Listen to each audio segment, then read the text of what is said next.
اذ دخلوا علیہ فقالوا سلاما قال انا منکم وجلون قالوا لا توجل انا نبشرک بغلام علیم قال ابشرتمونی علی ان مسنی الکبر فبما تبشرون قالوا بشرناک بالحق فلا تکن من القانطین قال ومن یقنط من رحمت ربہ الا الضالون قال فما خطبکم ایھا المرسلون قالوا انا ارسلنا الى قوم مجرمین الا آل لوط انا لمنجوہم اجمعین الا امرأتہ قدرنا انہا لمن الغابرین فلما جاء آل لوط المرسلون قال انکم قوم منکرون قالوا بل جئناک بما كانوا فیہ یمترون۔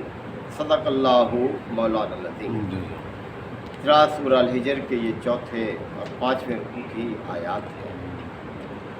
سورت کے آغاز میں اللہ تعالیٰ نے یہ بات بیان فرمائی تھی کہ مکہ کے لوگوں کے سامنے اللہ تعالیٰ کی دعوت پہنچاتے ہوئے نبی کریم صلی اللہ علیہ وسلم کو ایک لمبا عرصہ گزر چکا تھا، کوئی 10 سال سے زیادہ گزر چکے تھے۔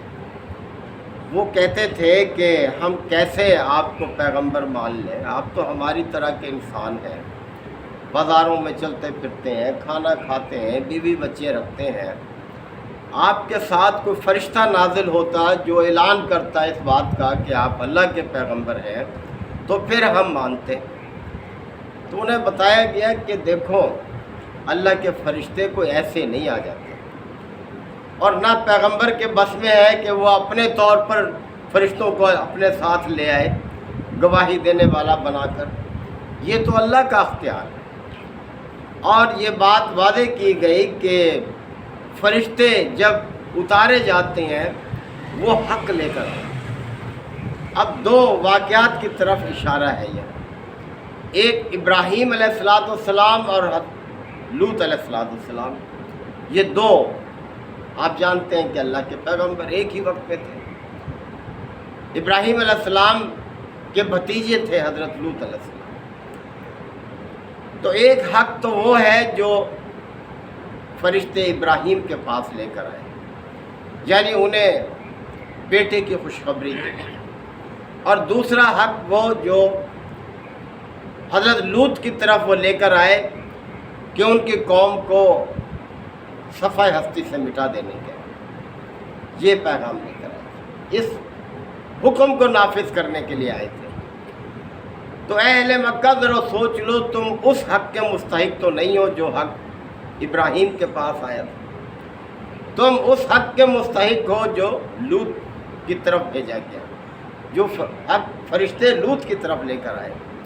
تو کیا تم اس بات کے متحمل ہو سکتے ہو کہ وہ حق تمہاری طرف بھیج دیا جائے، فرشتے تمہاری طرف اللہ کا وہ حکم لے کر آ جائیں؟ تو اس حوالے سے توجہ دلائی ہے اہل مکہ کو، ان دونوں افراد کی طرف توجہ دلائی۔ فرمایا وَنَبِّئْهُمْ عَنْ ضَيْفِ ابراہیم، کہ اے نبی صلی اللہ علیہ وسلم انہیں ابراہیم کے مہمانوں کا واقعہ بھی ذرا سناؤ۔ ابراہیم کے مہمان آئے تھے اور ابراہیم نے فوراً ان کے لیے ضیافت کا سوال، یہ ساری تفصیل سورہ ہود میں موجود ہے۔ ان کی ضیافت کے لیے انہوں نے بڑا اہتمام کیا، اور جب ان کے ہاتھ کھانے کی طرف نہیں بڑھے تو ابراہیم بڑے حیران ہوئے کہ یہ کیا بات ہے، یہ جو کھانے کی طرف ہاتھ نہیں بڑھا رہے، اس کا مطلب ہے کہ یہ کوئی دشمنی ہے جس کی وجہ سے۔ پھر بعد میں پھر واقعہ کھلا تھا۔ پھر اذ دخلوا علیہ، تو جب وہ اس کے ہاں پہنچے، فرشتے ابراہیم کے پاس جب پہنچے، فقالوا سلاما، تو فرشتوں نے کہا کہ سلام ہو آپ پر۔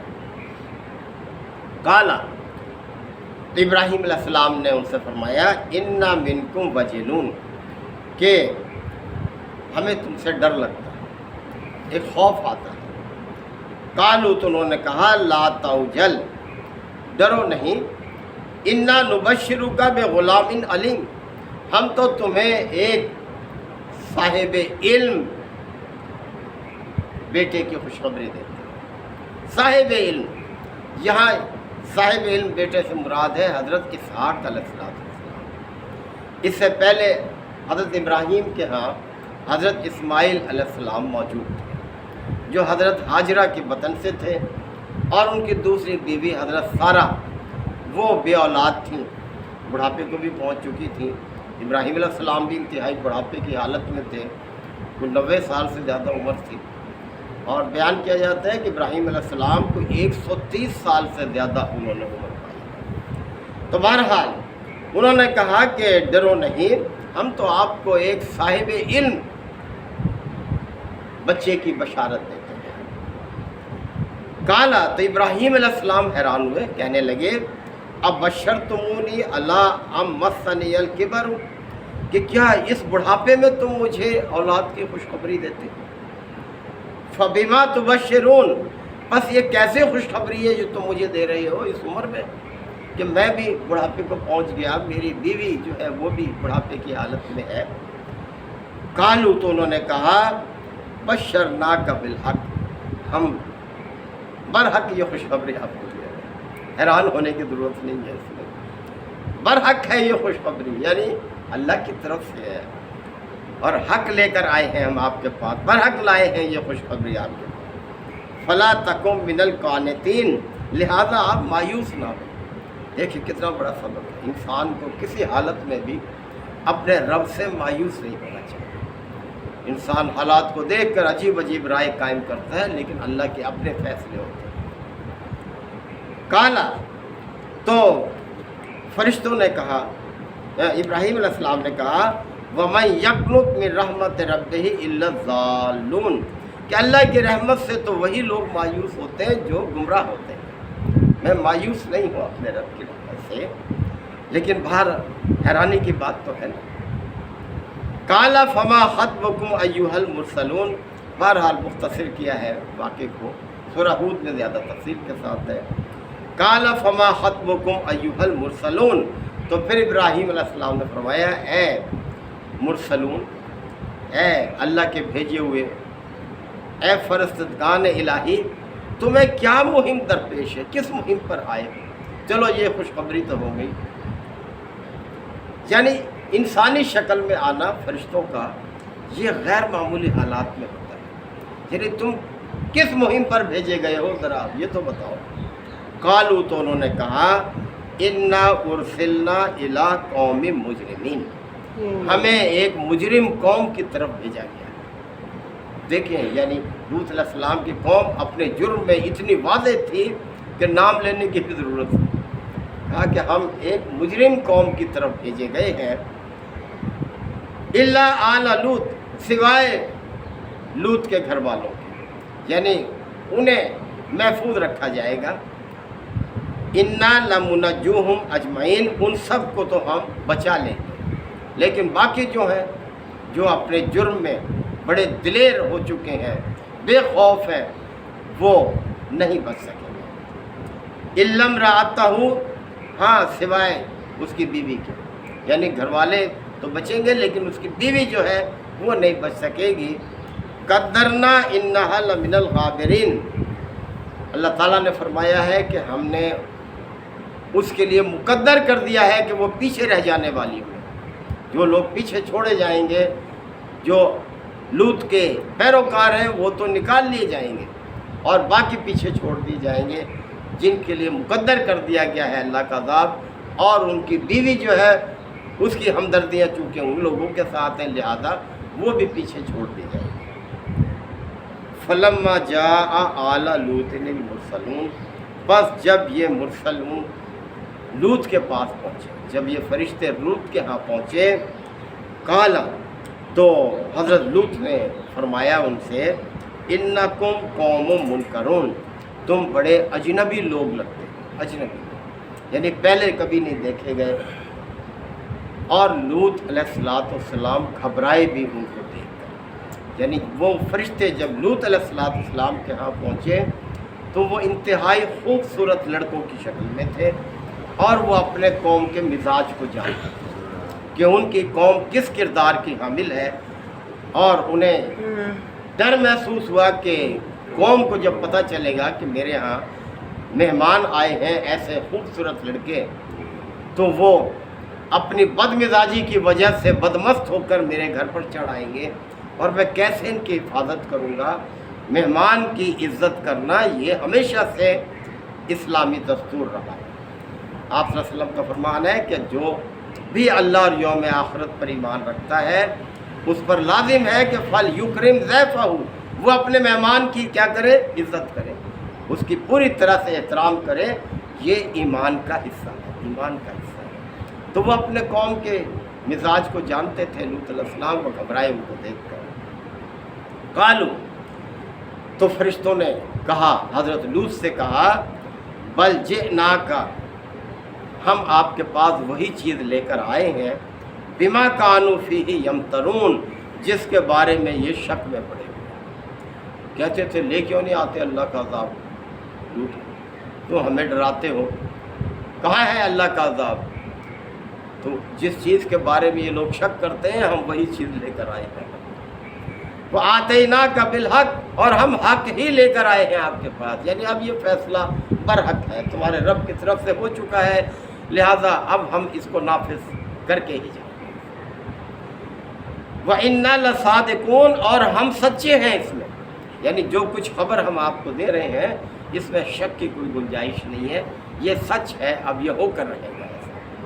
فَأَسْرِ بِأَهْلِكَ، بس آپ اپنے گھر والوں کو لے کر نکل جائیں۔ بِقِطْعٍ مِّنَ اللَّيْلِ، ابھی رات کا کچھ حصہ باقی ہو، یعنی رات کے پچھلے حصے میں آپ اپنے گھر والوں کو لے کر نکل جانا۔ وَاتَّبِعْ أَدْبَارَهُمْ، اور آپ خود ان کے پیچھے پیچھے چلنا، یعنی اپنے افراد کو آگے رکھنا اور خود ان کے پیچھے چلنا، یعنی کوئی پیچھے نہ رہ جائے، اس بات کا خیال رکھتے ہوئے چلنا۔ وَلَا يَلْتَفِتْ مِنْكُمْ أَحَدٌ، اور ان میں سے کوئی پلٹ کر بھی نہ دیکھے پیچھے، یعنی جو انجام ہونے والا ہے ان کی آہ و پکار، چیخ و پکار اگر مچتی ہے تو اس طرف توجہ نہ کریں، یعنی وَامْضُوا حَيْثُ تُؤْمَرُونَ، اور وہ ایسے سیدھے چلتے جائیں جیسے کہا گیا ہے، پیچھے پلٹ کر بھی نہ دیکھیں۔ وَقَضَيْنَا إِلَيْهِ ذَلِكَ الْأَمْرَ، اور ہم نے پہنچا دیا یہ فیصلہ اپنا جو تھا، فرشتوں کے ذریعے سے حضرت لوط کو یہ فیصلہ پہنچا دیا، اَنَّ دَابِرَ هَؤُلَاءِ مَقْطُوعٌ مُصْبِحِينَ، کہ صبح ہوتے ہوتے ہی ان کی جڑ کاٹ کے رکھ دی جائے گی، یہ اپنے انجام کو پہنچ جائیں گے۔ آگے یہ ابھی سلسلہ چل رہا ہے، تو بہرحال نصیحت کی گئی ہے۔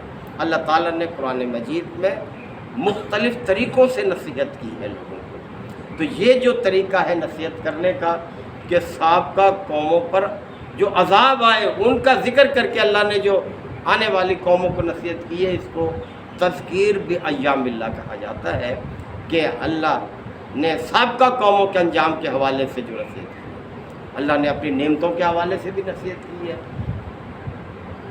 اس نصیحت کو کہتے ہیں تذکیر بآلاء اللہ۔ یہ اعلیٰ کا لفظ سورہ رحمان میں بار بار استعمال ہوا ہے۔ فَبِأَيِّ آلَاءِ رَبِّكُمَا تُكَذِّبَانِ، تم اپنے رب کی کن کن نعمتوں کو جھٹلاؤ گے؟ تو اللہ نے اپنی نعمتوں کے حوالے سے جو نصیحت کی ہے اس نصیحت کو تذکیر بآلاء اللہ کہا جاتا ہے۔ تو بہرحال مختلف انداز ہے، مثالوں کے ذریعے بھی تذکیر کی ہے، تو اللہ تعالیٰ ہمیں ان سب مثالوں سے، اس نصیحت کے انداز سے ہمیں بھی سبق حاصل کرنے کی توفیق عطا فرمائے۔ الحمد للہ وکفیٰ وسلام علی عبادہ الذین اصطفیٰ۔ ربنا آتنا فی الدنیا حسنۃ وفی الآخرۃ حسنۃ وقنا عذاب النار وادخلنا الجنۃ مع الابرار یا عزیز یا غفار یا رب العالمین۔ اللہم انک عفو کریم تحب العفو فاعف عنا۔ اللہم من احییتہ منا فاحیہ علی الاسلام ومن توفیتہ منا فتوفہ علی الایمان۔ یا شافی الامراض اشف مرضانا ومرضى المسلمین، یا قاضی الحاجات اقض حاجاتنا وحاجات المسلمین۔ اللہم اعز الاسلام والمسلمین، اللہم دمر اعداء الدین۔ یا رب اغفر وارحم وانت خیر الراحمین۔ صلی اللہ تعالی علی خیر خلقہ محمد وآلہ وصحبہ اجمعین۔